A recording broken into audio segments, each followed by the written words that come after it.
Okay, this is not going to be a full review. It's not. It's going to be a review somewhat, but I'm just going to tell you the things that pissed me off, because that might be the title. I may just say I'm pissed, because I am pissed off. I looked at Collision and I looked at Rampage, and I'm not going to tell you that the matches were good. They were. I'm not going to tell you that. No.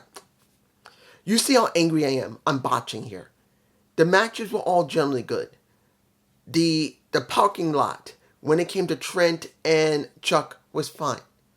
It wasn't bad. Seeing the Grizzle young veterans was fine. But I will tell you what pissed me off as I'm explaining at least some of this, because I'm not doing a full review. Opening match, when it comes to the Unified Trios Championship, which still doesn't have one title. They still got two separate titles when they should only have one. One. They go up against Top Flight and Action Andretti. Nothing wrong with it, but still, they should have one set of titles already. They should have announced they're going to have one set of titles. They should do a ceremony for one titles, and they didn't. And that is a big black mark, or red mark, for AEW. They should not be doing what WWE is doing, where they had two titles, they broke them apart, they brought them together, they broke them apart again. They should be different. They should unify the titles so it go across all of AEW and ROH. The Bang Bang Gang won, but I don't care. Next, Ray versus, surprisingly, Black Taurus, who is known as Martus, Marlatus, or Mator. I think Mators or Mator, but it's Black Taurus. There's no way you can't tell that the former Impact Wrestling star is Black Taurus. That's him. And it was good to see him, but I didn't expect him to lose to a returning Ray Phoenix who's been gone since October, about 7.5 to 7 months. I think 7.5 months. I'm not surprised. He didn't win. He's been working on ROH from what they said. He ain't going to win. This is Ray Phoenix. He's one of the mainstays on the main roster. That's what you get. He won. But he looked tanked. Since he's been gone for 7 months because of a hip problem, which I know better than anybody, I got a hip problem. I'm glad to see he can walk and do what he normally does. Moving on. Let's make this clear. Did I care about Roosh destroying somebody? No. Did I care about Big Bill destroying somebody? No. They're trying to make them something, but Roosh basically destroyed somebody. Big Bill on Rampage destroyed somebody. Yeah, I'm mixing them both together. It doesn't matter. It's 3 hours. I don't care. I will say at least they're allowed to destroy people because one is in the storyline. The other one they're just trying to rebuild because this is the first time he's back. Okay. Grizzle Young Veterans versus the Acclaim. The Grizzle Young Veterans of TNA, hopefully still there. As I said, you never know how long they're going to stay in TNA because TNA doesn't really sign people very well. And I know people want to say, dude, they have the right to go to different places. It's not the point. In many cases, when they go to those different places, they don't always come back, always. Right now, they still have recordings, but the question is, what are they going to do now? What we saw on the last TNA was the Helping Hands, not the Grizzle Young Vets much. So hopefully they will go back to TNA, stay there, but to be honest, I don't know. Good match, fine. The problem here is that the Grizzle Young Vets look like they belong to AEW than TNA. I'm being honest here. Knowing that the Grizzle Young Vets was on AEW feels like they should be on AEW. I'm being honest. They feel like they deserve to be on AEW more than TNA. Since the roster in TNA is so damn small because of how badly they structured the company. Let's make it clear. And I know someone's going to say, well, they just don't have enough faces. It's not about just the faces. The booking is bad in many cases. And they just don't hire new people. And worse, still have no jobbers. And if that person who you know who you are, leaving a sonnet, having, another person who likes to leave somewhat of a sonnet.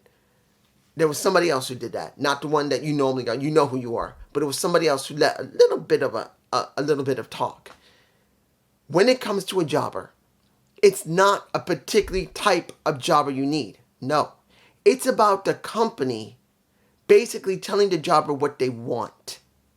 It's not just how fast they can fight or how big they are. It's about what the company wants the jobber to do. Either to sell heavily or to at least put in a little bit of your own work so you can look good while we let you get beaten by the person that we want over. They tell them what to do. And if you think they don't, then you really don't know wrestling. Because they don't always let jobbers do whatever the hell they want. They want jobbers to act a certain way. They will act a certain way. If they want them to act funny, if they want them to act comically, if they want them whatever, they're going to act whatever. So, know the difference. Thunder Rosa versus Deonna Perazzo. Now they're in a feud. Now they're fighting one another like crazy. Kind of like what happened with Thunder Rosa and with Britt Baker. That's what we got with Thunder Rosa and Britt Baker. Now we're getting Thunder Rosa and Deonna Perazzo doing it. It's not a bad story, but it's not a great story either. It's something they're rehashing. I want to say this, when it came to the parking lot fight, again, it was good. Seeing them bleed was good. A lot of blood. Someone might be needing some stitches. Seeing that Trent won was the wisest thing. And seeing that Trent and Orange are the focus here is fine. I'm alright with it. But let's make this clear. And I'm going to say this very simply. Even though I did like to see that Selena Deeps is going to be dealing with a Toni Storm. Yes, I'm bringing that up. Seeing that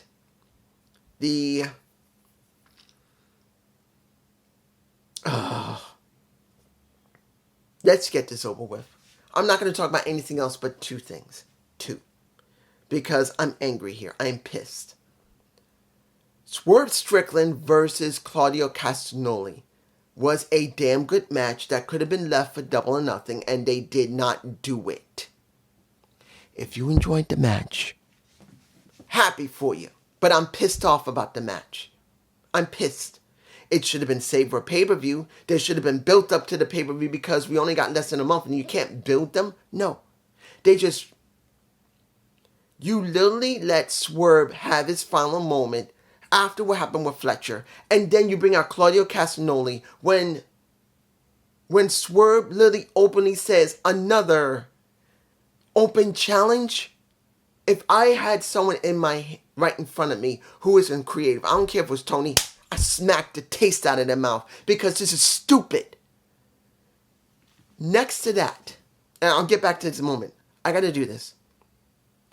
I said in my Dynamite review, you see I'm angry. I'm about to say TNA is AEW.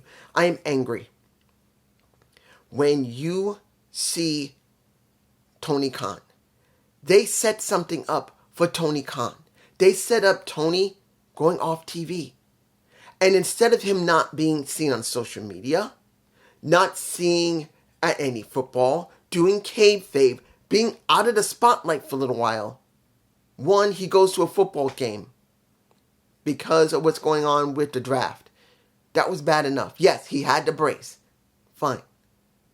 But then now knowing that he's still booking the show remotely, like Vince McMahon, they're telling him he cannot leave Jacksonville, that he has to do the work remotely, is the most stupidest thing I've ever seen in my fucking life. You could have left him. If Tony was smart, he would not be seen on TV. He would not be seen on social media. He wouldn't have gone to the game anywhere. He wouldn't have gone to the MFL draft. He wouldn't have gone to any games. He would not be seen on social media. Do fucking kayfabe. Nothing. And let the Bucks run AEW. If they had done that, they would have had something that could be built into something. Now, they got nothing. Nothing.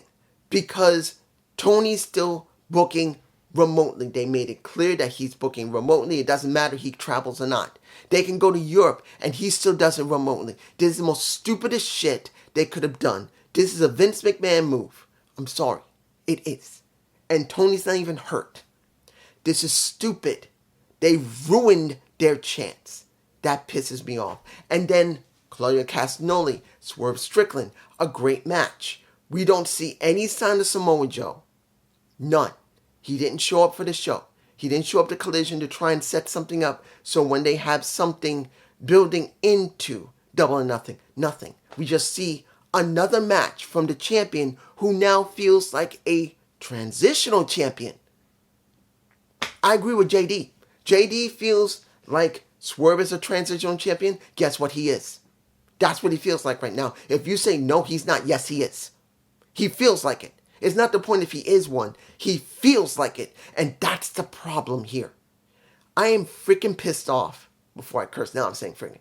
I'm angry that they had a chance on Wednesday to do something that could help the mess they've been in. That after what happened with CM Punk, that all they've been doing is reacting. Finally, they did something that feels like they just acted on something. They want to take Tony off TV to make it easier for him not to be an issue anymore. Great. That would have been something. Then they could have had the Bucks basically run AEW. Great. That would have been something.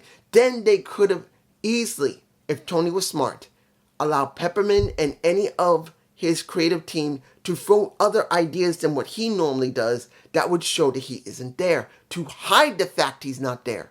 Great. That would have been something. Nope. The entire show for Rampage and Collision feels exactly how Tony Khan always books. What a waste. Nothing. And I'm done.